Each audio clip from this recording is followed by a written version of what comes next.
Concept of science में आप सबका स्वागत है।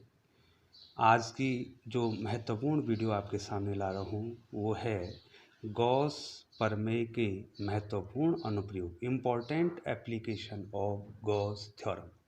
इसमें बच्चों सबसे पहले आपने ज्ञात करना है किसी रेखीय आवेश के कारण वैद्युत क्षेत्र की तीव्रता, electric field intensity due to a line charge. तो बच्चों सबसे पहले आपको यहाँ पर ये देखना है कि जो है लाइन चार्ज किस प्रकार से हम डिफाइन करेंगे।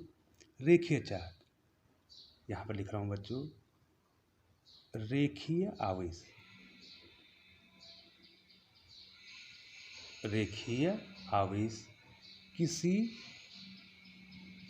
पतली छड़, आपने बहुत पतली छड़ लेनी है, किसी पतली छड़ पर आवेश, जो आवेश है पतली छड़ पर जो आवेश है वह आवेश समान रूप से वितरित हो। अर्थात जो पतली छड़ आपने ले रखी है उसमें आवेश जो है सब जगह क्या हो, समान हो। ठीक है बच्चों। और इसमें जो है एक महत्वपूर्ण चीज़ आती है, आवेश का रेखीय पृष्ठ घनत्व। ठीक है बच्चों, आवेश का पृष्ठ घनत्व, रेखीय पृष्ठ घनत्व लंबाई के रूप में जो आपने लेना है, ये बात आपको ध्यान देनी बच्चों। इसमें ये लैम्डा होता है, लैम्डा बराबर होता है Q/L, अर्थात एकांक लंबाई का आवेश। ये लैम्डा क्या है बच्चों, आपको दिखाई दे रहा है, मैं आपको फिर बता रहा हूँ। लैम्डा बराबर Q/L है, अर्थात ये एकांक लंबाई का आवेश है। इसको आवेश का पृष्ठ घनत्व का लंबाई के रूप में आपको इसको लेना है। ठीक है बच्चों। अब बच्चों मैंने आपको बता दिया है कि रेखीय आवेश में आप एक पतली छड़ ले लेंगे। ठीक है बच्चों, एक आपने पतली छड़ ले ली, ये दिखाई दे रहा है बच्चों आपको, ये आपने कोई पतली छड़ ले ली है। ठीक है बच्चों। अब हम ये मानते हैं ये छड़ इतनी पतली है कि ये आवेश जो है आपका लाइन के रूप में आ गया है। ये देखो बच्चों, मैंने यहाँ पर ये दिखाई है, ये लाइन खींच दी मैंने बीच में, ये प्लस चार्ज जो है इसमें मैंने आपको दिखा दिया है, ये लाइन चार्ज हो गया बच्चों। ठीक है बच्चों। अब क्या होगा, इसकी पूरी लंबाई कितनी मान रखी बच्चों, मैंने पूरी लंबाई L हमने मान रखी, और बहुत पतला है तो क्षेत्रफल लगभग नगण्य मान लेंगे। अब होगा क्या बच्चों, हम क्या करेंगे, इसके पृष्ठ पे यहाँ पर कोई छोटा सा पृष्ठ ले लेंगे। ये देखिए, ठीक है बच्चों, ये पृष्ठ बच्चों मैंने ले लिया DS। ठीक है बच्चों, ये पृष्ठ बच्चों कितना ले लिया मैंने, ये पृष्ठ ले लिया बच्चों मैंने DS। अब इसमें जो है या तो आपको एरिया वेक्टर दिखाना है या तो एकांक वेक्टर दिखाना है, यूनिट वेक्टर। ये यूनिट वेक्टर जो है, ये वेक्टर जो है किसका है, इस एरिया का ही अपना वेक्टर है, और इलेक्ट्रिक फील्ड भी इसी दिशा में है। ध्यान रखना, इसका मतलब cos 0 हो जाएगा ये इस वक्र पृष्ठ पे। और जो ये समतल पृष्ठ है, ये सामने के जो पृष्ठ दिखाई दे रहे हैं बच्चों आपको, मान लीजिए ये सिरा P है, ये सिरा इसका Q है, तो P और Q सिरे पर देखिए बच्चों, ये तो यूनिट वेक्टर की डायरेक्शन हो जाएगी, ये तो यूनिट वेक्टर की डायरेक्शन हो जाएगी इस प्रकार से। और इलेक्ट्रिक फील्ड जो है आपका क्या है, इसके परपेंडिकुलर है। यहाँ पर भी क्या है बच्चों, ये देखिए, यहाँ पर तो यहाँ पर जो है ये यूनिट वेक्टर की डायरेक्शन है, अर्थात कौन सा वेक्टर, जो क्षेत्रफल वेक्टर है उसका यूनिट वेक्टर, तो क्षेत्रफल वेक्टर ही समझ लीजिए इसको। और यूनिट वेक्टर ये जो आपका क्या है, वैद्युत क्षेत्र की तीव्रता इसके लंबवत है। अब बच्चों एक चीज़ देखनी है आपको, इसमें आप ध्यान देंगे कि जो फ्लक्स होता है वो होता है E इंटू डी एस। ठीक है बच्चों, E इंटू डी एस होता है ना बच्चों। तो ये क्या हो जाएगा बच्चों, E D S cos of theta. ठीक है बच्चों। अब आप जो है इस पृष्ठ पे, वक्र पृष्ठ पर फ्लक्स, जो वक्र पृष्ठ है इस पे फ्लक्स, ये देखो बच्चों यहाँ पे वक्र पृष्ठ पे जो फ्लक्स होगा वहाँ पर थीटा तो 0 हो गया। ठीक है, तो कितना हो जाएगा बच्चों, E D S cos of 0 degree, ये दिखाई दे रहा है बच्चों, बराबर कितना हो जाएगा बच्चों, ये हो जाएगा E डी एस। ठीक है बच्चों, तो कितना हो जाएगा बच्चों, ये E डी एस इसका फ्लक्स हो जाएगा। ठीक है बच्चों। अब यहाँ पर देखिए बच्चों, और फाई बराबर हमारा क्या आ गया, E डी एस हमारा आ गया। इक्वेशन नंबर 1 मान लेता हूँ इसको। ठीक है बच्चों, हमारा ये फ्लक्स कितना आ गया, E डी एस आ गया। और P तथा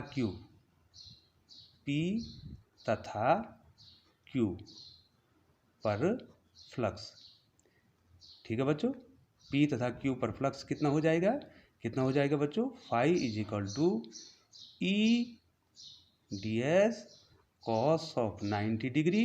ये देखो कॉस 90 डिग्री का मतलब कितना हो गया, 0। ये देखो बच्चों, इस सिरे पे फ्लक्स और इस सिरे पर फ्लक्स कितना होगा, 0 हो गया, क्योंकि वो एक दूसरे के परपेंडिकुलर हो गए। तो टोटल फ्लक्स हमारा कितना है बच्चों, फाई बराबर E डी एस। लेकिन गॉस की प्रमेय से हम जानते क्या हैं बच्चों, हम जानते हैं फाई बराबर होता है Q का कितना गुना, 1/f(0) के गुना।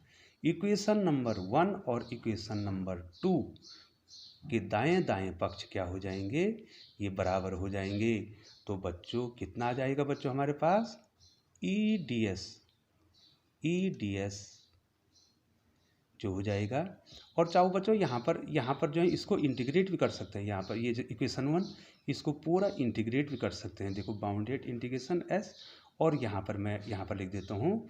तो ये फाई कितना हो जाए, E तो बाहर आ जाएगा बच्चों, E तो बाहर आ जाएगा, ये देखो E तो बाहर आ जाएगा। और ये बाउंडेड इंटीग्रेशन क्या हो जाएगा, DS। और DS जो है उसका पृष्ठीय क्षेत्रफल है, वक्र पृष्ठ है बेलन का। ठीक है बच्चों, तो E DS यहाँ पर इसको मैं बाउंडेड इंटीग्रेशन डाल देता हूँ। ठीक है बच्चों, E डी एस बराबर कितना आ गया, Q इंटू 1/f(0) के। अब बच्चों देखिए, ये जो है DS जो है, ये इस बेलन का क्या है, वक्र पृष्ठ है। और वक्र पृष्ठ कितना होता है, 2πr(h) होता है, लेकिन h की जगह l है, 2πr(l) इसका वो हो गया। अब बच्चों यहाँ से इधर देखिए, ये देखिए दिखाई दे रहा है बच्चों आपको, ये दिखाई दे रहा है लैम्डा बराबर इतना, या हम क्या कह सकते हैं, अगर Q निकालना चाहिए तो कितना हो जाएगा बच्चों, ये देखो इसको मल्टीप्लाई कर दिए लैम्डा l। ठीक है बच्चों, इस वैल्यू को Q, ये दिखाई दे रहा है बच्चों Q बराबर लैम्डा, इस वैल्यू को मैं कहाँ पर रखूँगा, इस Q में रख दूंगा। ठीक है बच्चों, तो ये कितना आएगा बच्चों, E इंटू 2πr(l) बराबर ये Q की वैल्यू, ये देखो बच्चों यहाँ कितना लिखना है, लैम्डा l। इसको लिख देंगे बच्चों लैम्डा l इंटू 1/, ये देखो बच्चों f(0) के। ठीक है बच्चों, तो E की वैल्यू कितनी हो जाएगी, ये सब बटे में चल जाएगा, lambda l upon 2πr(l) into 1/f(0) के। ठीक है, L से L कैंसिल हो गया। जब L से L कैंसिल हो गया तो बच्चों कितना फॉर्मूला है बच्चों हमारे पास, देखिए यहाँ देखिए, मैं यहाँ पर लिख रहा हूँ, E बराबर हमारा आ गया है, इधर देखिए, यहाँ पर देखिए, ऊपर क्या बच रहा बच्चों, केवल लैम्डा बच रहा है, उसका जो है रेखीय पृष्ठ घनत्व है।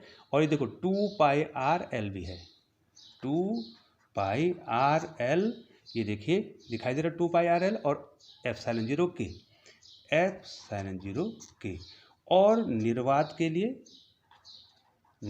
के लिए बच्चों K 1 हो जाएगा, और ये जो वैद्युत क्षेत्र की तीव्रता हो जाएगी इसी रेखीय आवेश के कारण हो जाएगी लैम्डा बटे 2 पाई RL एप्सिलॉन 0। तो ये रेखीय आवेश के कारण निकाल दिया। इस रेखीय आवेश में आपको ध्यान देना है, आपको एक पतला सा जो है क्या लेना है, छड़ लेनी है, एक सिलेंड्रिकल छड़ लेनी है। तो क्या होगा, वो आवेश जो है लंबाई के अनुदिश बढ़ जाएगा। ठीक है बच्चों, यहाँ पर जो वक्र पृष्ठ है इसमें इसका जो यूनिट वेक्टर, इस यूनिट वेक्टर को आप क्या मान लीजिए, सरफेस वेक्टर ही मान। इसमें सरफेस वेक्टर अर्थात जो इसके लंबवत जो है जो वेक्टर है क्षेत्रफल का, और वैद्युत क्षेत्र की तीव्रता जो है समांतर होगी, तो cos 0 का 1 हो गया। और यहाँ पर जो है आपको फ्लक्स नहीं मिलेगा। ठीक है बच्चों, ठीक है बच्चों, तो ये हमने निकाल दिया बच्चों। बहुत बहुत धन्यवाद। अब जो है बच्चों इसका दूसरा एप्लीकेशन जो है मैं आपको इसका दूसरा एप्लीकेशन आपको बताने जा रहा हूँ। ठीक है बच्चों, आप ध्यान देंगे। अब जो है यहाँ पर ये भी महत्वपूर्ण है बच्चों, अनंत विस्तार। यहाँ पर इसका हेडिंग है अनंत विस्तार। अनंत विस्तार के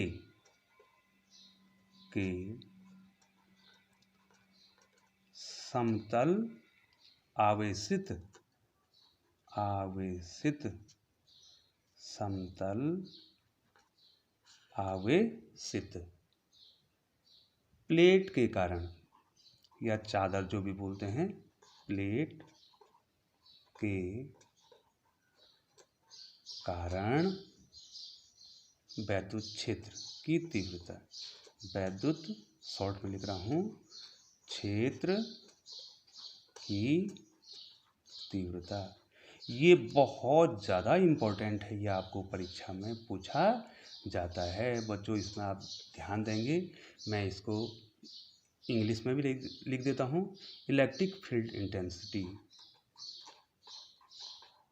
electric field intensity, electric field intensity due to ए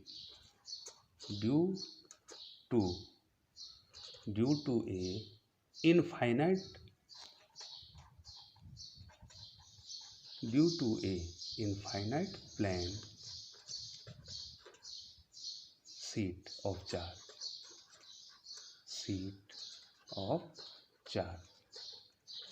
ठीक है बच्चों, अब ये बहुत, अब इसमें बच्चों आपने एक शीट लेनी है। ठीक है बच्चों, इस प्रकार से मैं इसको बना दूं, इस प्रकार से आपने एक शीट इसमें ले ली है। ठीक है बच्चों, अब ये पॉजिटिव चार्ज है, ये देखो मैं यहाँ पर चार्ज इसमें बना रहा हूँ, ये देख लेना आप। ठीक है बच्चों, इस प्रकार से ये पॉजिटिव चार्ज है, ये शीट ले ली मैंने पूरी। ठीक है बच्चों, अब हम इसमें क्या करेंगे, इसमें जो है हम एक बेलनाकार पृष्ठ ले लेंगे इस प्रकार से। देखो बच्चों, अब इस शीट से r दूरी पर दिखाई दे रहा है बच्चों, r दूरी पे, और यहाँ से भी r दूरी पे आपके पास दो सतह मिल गए हैं। ठीक है बच्चों, एक P मिल गया है, एक क्या मिल गया है, Q मिल गया है। यहाँ पर आपने ध्यान रखना है, यहाँ पर आपको एक चीज़ ध्यान रखनी है बच्चों, कि जो सरफेस वेक्टर है, क्षेत्रफल वेक्टर है, मैं उसको यूनिट वेक्टर द्वारा दिखा रहा हूँ बच्चों। तो ये सरफेस वेक्टर ये है। अब मैं इसमें क्लियर करा दूंगा आपको इसमें कि यूनिट वेक्टर क्या होता है। जो सदिश, एकांक सदिश है वो क्या होता है, मैं अभी इसमें आपको क्लियर करा देता हूँ। ये वैद्युत क्षेत्र जो है बच्चों, इसमें क्या होगा, क्योंकि अब ये जो है ये बहुत पतला नहीं रह गया है, अब जो है इसका क्षेत्रफल हो गया है, तो ये वैद्युत क्षेत्र जो है ऐसी स्थिति में क्या होता है, त्रिज्य रूप में बाहर की ओर जाता है। ये देखो, ये लंबवत बाहर की ओर चला गया, और यूनिट वेक्टर इसके क्या हो गया, परपेंडिकुलर। ये देखो यूनिट वेक्टर जो है क्या हो गया, परपेंडिकुलर हो गया इसके साथ, इस पे हो गया। देखो बच्चों, इस पे तो ये हो गया, लेकिन यहाँ पर यूनिट वेक्टर की दिशा क्या होगी, वही होगी यूनिट वेक्टर की दिशा। यहाँ पर देखो बच्चों, इलेक्ट्रिक फील्ड जो है आपका इधर को होगा, ये ध्यान देना आपने, माने ये जो एकांक सदिश जो है बच्चों, और वैद्युत क्षेत्र भी क्या होगा, इधर को होगा, वैद्युत क्षेत्र ई भी इधर को होगा। लेकिन ये जो इसके वक्र पृष्ठ हैं, ये जो वक्र पृष्ठ हैं दिखाई दे रहा है बच्चों सबको, वक्र पृष्ठ हैं, इसमें यूनिट वेक्टर जो है परपेंडिकुलर हो रहा है, ये ध्यान देने आपको। अब मैंने आपको एक चीज़ इसमें सिखानी है। देखो बच्चों, कोई भी जो यूनिट वेक्टर होता है, मान लीजिए कोई वेक्टर ए है, वो होता है यूनिट वेक्टर बराबर वेक्टर बटे उसका मॉडुलस। ठीक है बच्चे। अब यहाँ पर मान लीजिए जो है क्षेत्रफल वेक्टर का यूनिट वेक्टर है, तो बच्चों कितना हो जाएगा, क्षेत्रफल वेक्टर बटे उसका मॉडुलस ds। ये देखिए बच्चों दिखाई दे रहा है। और अगर मैं क्षेत्रफल वेक्टर को निकालूं तो ये क्या हो जाएगा बच्चों, n इंटू ds। ये देखो ध्यान से देना, n इंटू ds। अब यहाँ पर क्या होगा, जो यूनिट वेक्टर होता है इसका परिमाण 1 होता है, इसलिए ds को मैं क्या लिख दूं बच्चों, इसलिए ds को मैं ds लिख दूं परिमाण के रूप में। तो बच्चों समझ गए यहाँ पर जो n आया है ये इस वेक्टर का, किस वेक्टर का, ds वेक्टर का क्या है, यूनिट वेक्टर है। ठीक है बच्चों। अब हमको फ्लक्स कहाँ पर मिलेगा बच्चों, एक तो फ्लक्स यहाँ पर मिलेगा क्योंकि यहाँ पर थीटा कितना हो गया, 0 डिग्री हो गया, और एक फ्लक्स आपको क्यू पर मिलेगा, यहाँ पर भी थीटा कितना हो गया, ये देखिए यहाँ पर थीटा कितना 0 डिग्री हो गया। अब ये जो वक्र पृष्ठ हैं, इधर देखिए ध्यान दीजिए, वक्र पृष्ठ, ये जो वक्र पृष्ठ हैं यहाँ पर जो है, मैं दूसरी पेन से बना दूं बच्चों, यहाँ पर जो है थीटा 90 डिग्री हो गया। अब 90 हो गया तो कॉस 90 का मान कितना हो जाएगा, 0 हो जाएगा। अब मैं यहाँ पर बता दूं कि कॉस की वैल्यू आ रही है, देखो बच्चों कॉस 0 डिग्री का मान 1 होता है। ठीक है बच्चों। और कॉस 90 डिग्री का मान कितना होता है, कॉस 0 का मान कॉस 90 का 0 हो गया। अर्थात यहाँ पर यहाँ फ्लक्स नहीं मिलेगा, इस यहाँ और यहाँ फ्लक्स कहाँ मिलेगा, केवल P और Q पर मिलेगा। अब आवेश का पृष्ठ घनत्व, ठीक है, आवेश का पृष्ठ घनत्व, अब यहाँ सरफेस आ जाएगा बच्चों। आवेश का पृष्ठ घनत्व बहुत ज़्यादा इम्पोर्टेंट है। पृष्ठ घनत्व वहाँ हमने लैम्डा लिखा था बच्चों पहले वाले केस में, रेखीय था वो, यहाँ पर हम सिग्मा लिख देंगे, सिग्मा बराबर हो जाएगा, वहाँ Q बटे L आया था, यहाँ Q बटे A आ जाएगा। ठीक है बच्चों। अब हम सीधा यहाँ से आवेश ने Q बराबर हो जाएगा सिग्मा A हो जाएगा। ठीक है बच्चों। और A की जगह पर यहाँ पर एरिया कितना ले रखा बच्चों, हमने एरिया कितना ले रखा, हमने ds ले रखा है। यहाँ पर हमने एरिया कितना ले रखा है, यहाँ पर ये देखो ये एरिया ds ले रखा है, तो Q बराबर कितना हो जाएगा बच्चों सिग्मा ds। ठीक है। एक की जगह क्या ले रखा हमने, यहाँ पर छोटा सा एरिया कितना ले रखा है, ds, और ये एरिया भी कितना है बच्चों, ds। ये दिखाई दे रहा है बच्चों, ये एरिया भी यहाँ पे ds और ये एरिया भी ds। अब हमको टोटल फ्लक्स कितना मिलेगा, ठीक है बच्चों। अब टोटल फाई बराबर होता है E डॉट ds, अर्थात E ds cos of theta. ठीक है बच्चों, ये हमारा फाई की वैल्यू होती है। ठीक है, फाई की वैल्यू होती है, तो हमें कुल कितना मिलेगा, इधर देखिए इस सिरे पर समान है, E और E समान है, और यहाँ दोनों जगह 0 हो गया। ठीक है बच्चों, तो हमें टोटल फ्लक्स फाई बराबर हो जाएगा बाउंडेड इंटीग्रेशन ये 2 हो जाएगा, दुगुना हो जाएगा, क्योंकि बच्चों ये देखिए बच्चों, यहाँ पर देखिए इस सिरे पर 1 है तो कितना गुना हो गया, बच्चों, ये 2 गुना हो गया। और इस यहाँ देखिए, यहाँ वक्र पृष्ठों पर तो 0 हो गया, वो लिखने की हमें जरूरत नहीं है। ठीक है बच्चों, 2 इंटू ई इंटू क्या आ जाएगा, ds आ जाएगी, दिखाई दे रहा है बच्चों।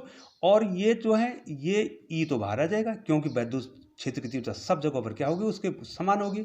और ये कितना हो गया बच्चों, बाउंडेड इंटीग्रेशन ds, और ds कितना हो जाएगा, जो मैंने पहले ही बता रखा बच्चों आपको, ये क्या है, इस बेलन का क्या है, वक्र पृष्ठ है। ठीक है बच्चों, तो वक्र पृष्ठ है बच्चों, तो कितना हो जाएगा बच्चों, ये वक्र पृष्ठ कितना हो जाएगा, या इसको ये देखिए ये हो जाएगा 2 पाई r l। ठीक है बच्चों, ये देखिए ये 2 पाई r l हो जाएगा यहाँ पे। ठीक है बच्चों, अब हम गॉस के अनुसार लिखेंगे, गॉस के अनुसार जो है बच्चों कितना हो जाएगा। ठीक है बच्चों, गॉस के अनुसार कितना हो जाएगा, फाई कितना है बच्चों, फाई जो हमारा है वो Q का कितना गुना, एप्सिलॉन 0 के गुना है।